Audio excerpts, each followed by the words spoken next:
तुम्हारे बैरियों का, तुम्हारे दुश्मनों के शरों को लाकर तुम्हारी शरण में रख दिया। और जैसे उसने पुतला खोला, दुर्योधन रोने लगा, हास्य और विनोद उसको हुआ तो उसकी मृत्यु हो गई। क्योंकि कहा, दुष्ट, तूने मेरे वंश का नाश कर दिया, अब तो कोई मेरे वंश में रहा ही नहीं। प्रातःकाल होते ही द्रौपदी अपने 5 पुत्रों के और जैसे ही धड़ को देखकर रोने लगी, रुदन करने लगी। जिस माँ के 5 पुत्र चले गए, उस माँ की गति क्या? रुदन करने लगी। अर्जुन कहने लगे कि अर्जुन तुम चिंता माने, द्रौपदी तुम चिंता मत करो, तुम्हारे पुत्रों के हत्यारे को तुम्हारे सामने में लाकर खड़ा कर दूंगा। तुम चाहो जो कर देना, तुम चाहो तो उसको जमीन में गाड़ देना, तुम चाहो तो उसको सिंह के सामने छोड़ देना, वो माने सिंह खा जाएगा, तुम चाहो तो उसको जला देना। अर्जुन ने अपना रथ तैयार किया और अर्जुन ने उसका माने अश्वत्थामा का पीछा किया। अश्वत्थामा आगे दौड़ता हुआ जा रहा है। देखते देखते अश्वत्थामा ने ब्रह्मास्त्र का प्रयोग कर दिया। जब ब्रह्मास्त्र का प्रयोग किया, ब्रह्मास्त्र चलाना जानता था, छोड़ना, लेकिन वापस करना नहीं जानता। अर्जुन घबरा गया, रोने लगा, कहने लगा, प्रभु बचाइए बचाइए। कन्हैया ने कहा, कैसे बचाऊं? अरे तुम्हारे पास है, तुम भी छोड़ दो अपना ब्रह्मास्त्र। अर्जुन ने भी अपना ब्रह्मास्त्र छोड़ा और जैसे ही ब्रह्मास्त्र को छोड़ने के बाद में दोनों ब्रह्मास्त्रों को वापस किया। अर्जुन ने तुरंत अश्वत्थामा को पशु तुल्य बांध लिया। बांधने के बाद द्रौपदी के सामने खड़ा। द्रौपदी रोने लगी और कहने लगी, अर्जुन कि मुच्चता नेति ब्राह्मणो नितराम गुरु। छोड़ दो, ये तुम्हारे गुरु का पुत्र है, ये कृपी के अकेला है। जैसे मैं 5 पुत्रों के लिए रुदन कर रही हूँ, ऐसे इसकी माँ भी रुदन करेगी। कोई बात नहीं है, उस गुरु का पुत्र है जिसने तुमको ब्रह्मास्त्र चलाना सिखाया, ब्रह्मास्त्र को वापस कराना सिखाया और अपने पुत्र को नहीं सिखाया। अब छोड़ो। वो कैसी माँ थी? भीम खड़े हुए, हम इसको अवश्य मारेंगे, हम छोड़ेंगे नहीं। भगवान कृष्ण ने कहा कि युधिष्ठिर महाराज को पूछिए कि क्या करना चाहिए।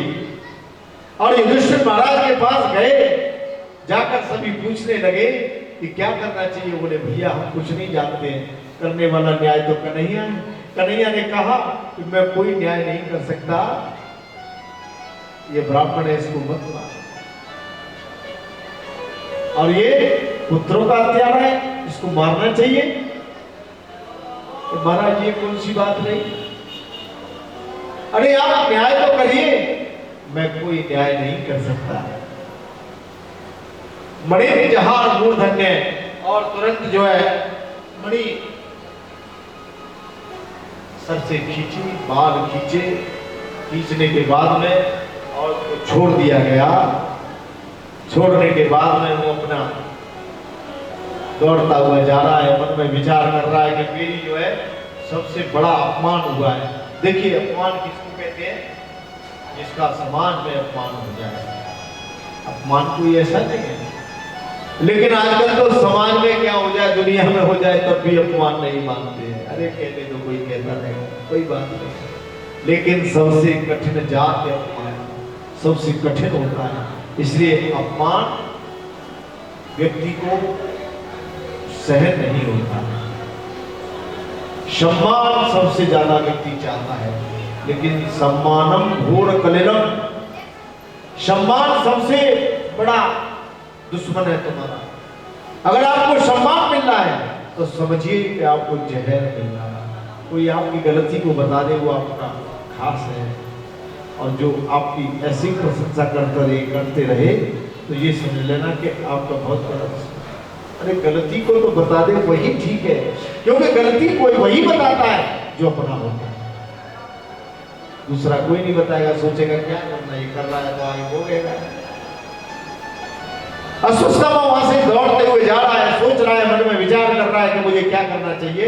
और उसने तुरंत मन में विचार किया कि मैंने पांडवों के विहीन पृथ्वी को कर दिया।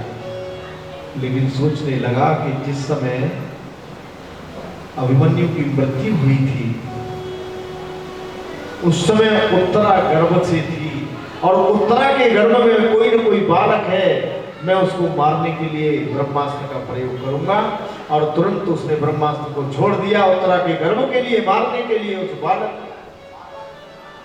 ब्रह्मास्त्र तेज में चला आ रहा है, उत्तरा दौड़ती हुई आई, भगवान जाने को तैयार थे द्वारका के लिए, रथ में चढ़ने वाले थे और उत्तरा दौड़ती दौड़ती आई, प्रभु बचाइए बचाइए प्रभु, अरे मेरी रक्षा कीजिए प्रभु, मैं क्या करूं इस समय, ये ब्रह्मास्त्र तेज गति से आ रहा है, मुझे नष्ट कर दे कोई बात नहीं, लेकिन मेरे गर्भ को नष्ट करने के लिए आ रहा है, मेरे बालक को नष्ट करने के लिए आ रहा है।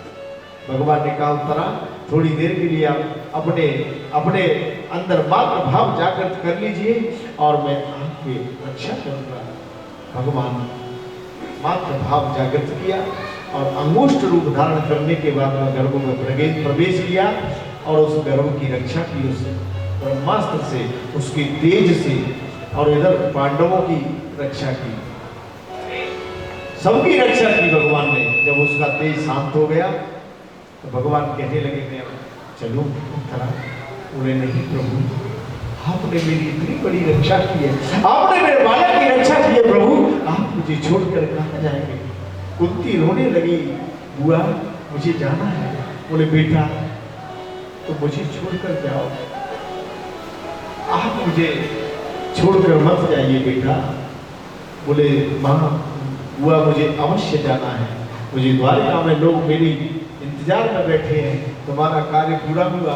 बेटा तुमने बड़े बड़े दुखों से हमको पार किया, बड़े इतना बड़ा महाभारत जिसको जिता के तुम हमको चल लिए।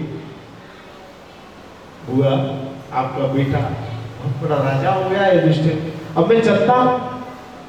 नहीं बेटा मुझे छोड़ कर दो। मन में विचार आया प्रभु के मैं क्या करूं, लेकिन उनको ध्यान आ गया कि मेरी बाह में मेरी जहां में एक कुरुक्षेत्र में कोई पड़ा हुआ है, उसको दर्शन जरूर मुझे करा देगा। भगवान वहां से और समस्त पांडवों को लेकर चल दिए। पांडवों से कहा कि चलो वहां जाकर और उसको माने आप राजा हो गए और अपने भीष्म पितामह से ज्ञान लीजिए, जाकर ज्ञान लेंगे तभी आपको कुछ प्राप्त होगा, ये राज चलाना है। पांचों पांडव, कुंती, द्रौपदी, भगवान कृष्ण रथ में सवार होकर भीष्म पितामह के पास पहुंचे, सरसैया पर पड़े। भीष्म पितामह धीरे धीरे खून निकल रहा है। भीष्म पितामह ने मन ही मन प्रणाम किया और कहा प्रभु मैं आपको चरण स्पर्श नहीं कर सकता, दंडवत नहीं कर सकता, ऐसे पड़ा हुआ हूं सरसैया पर, आपके ही इंतजार में मैं बैठा था। अब मेरी अंतिम इच्छा है कि आपने मुझे अंतिम दर्शन दिए, आपने मुझे ये वादा किया, मेरा वादा पूरा किया। बोले बाबा ये तुम्हारे जो है पुत्र और राज्य गद्दी आसीन हो गए, युधिष्ठिर महाराज राजा बन गए। कोई बात नहीं, राजा तो राजा होता है, लेकिन इनको धर्म सिखाइए, क्या करना चाहिए राजा को, राजा को कैसे रहना चाहिए। भीष्म पितामह ने कहा कि दान धर्मान राज धर्मान मोक्ष धर्मान विभाग से स्त्री धर्मान भगवत धर्मान व्यास समायोगिता। दान धर्मान राज धर्मान मोक्ष धर्मान विभाग से। राजा का धर्म है सबसे ज्यादा दान करना चाहिए, सबसे ज्यादा धन कमाना चाहिए, और जो व्यक्ति धन नहीं होगा तो वो क्या दान करेगा, जिसके पास कुछ नहीं है वो बेचारा क्या दान करेगा, जब खुद खाने के लिए नहीं दूसरे को क्या खिलाएगा। इसलिए राजाओं को तुमको दान करना चाहिए, ज्यादा से ज्यादा दान करना चाहिए। दान धर्मान राज धर्मान, राज्य की रक्षा करनी चाहिए। राजा का धर्म है कि राज्य में कोई भी गलत कार्य नहीं होना चाहिए। मोक्ष धर्मान, और तभी आपको मोक्ष की प्राप्ति होगी। स्त्री धर्मान भगवत धर्मान, स्त्रियों की रक्षा करना और जो भी आता था ये दुराचारी है, पापाचारी है, भ्रष्टाचारी है, उनको दंड देना ये राजा का धर्म है। द्रौपदी हंसने लगी, कहने लगी बाबा बहुत बड़ा ज्ञान दे रहे हो। मन में विचार करने लगी, हंस रही द्रौपदी, केवल हंसी। भीष्म पितामह कहने लगे द्रौपदी तुम हंसी क्यों, बात क्या है, तुम्हारी हंसी में कोई ना कोई राज है। और देखो मेरा अंतिम समय है, मैं जाने को तैयार हूं द्रौपदी। अगर ये बात मेरे मन में चली गई तो मुझे फिर जन्म लेना पड़ेगा, क्योंकि कन्हैया मेरे सामने खड़े हैं, अब मैं जन्म नहीं ले सकता, ये ध्यान देना। अगर ये बात चली गई तो मुझे पुनरप जन्मम पुनरप मरणम अवश्य आना पड़ेगा। और मुझे 100 जन्मों की याद है, मुझे 100 जन्मों की याद है। ये कन्हैया को मालूम है कि मैंने कोई पाप नहीं किया। बाबा मैं तो वैसे ही हंस गई, बोले नहीं द्रौपदी तुम्हारी हंसी में कोई राज है, कोई ना कोई बात है। बोले बाबा आज सारे धर्म बता रहे हो, जिस समय मेरी साड़ी खिंच रही थी बड़ी सभा में, उस समय कौन सा धर्म था तुम्हारा, तुम थे नहीं उस सभा में। बेटी में जरूर था, लेकिन मैं उस समय रोक नहीं सकता, क्योंकि मैंने दुर्योधन का अन्न खाया था और उस अन्न के कारण मैं कुछ कह नहीं सका। अगर मैं नहीं अन्न खाता तो मैं कहता, और जैसा खाओगे अन्न वैसा बनेगा मन, जैसी पियोगे पानी वैसी बनेगी वाणी। ये ध्यान देना, कभी भी गलत अन्न भी, दूषित अन्न भी खाने से बुद्धि जो है बेकार हो जाती है, गलत कार्य करने के लिए तैयार हो जाती है। ये कभी भी ध्यान रखना, हमको क्या करना चाहिए ये मन में विचार करना चाहिए, क्योंकि बहुत से लोग, हर एक व्यक्ति का अन्न नहीं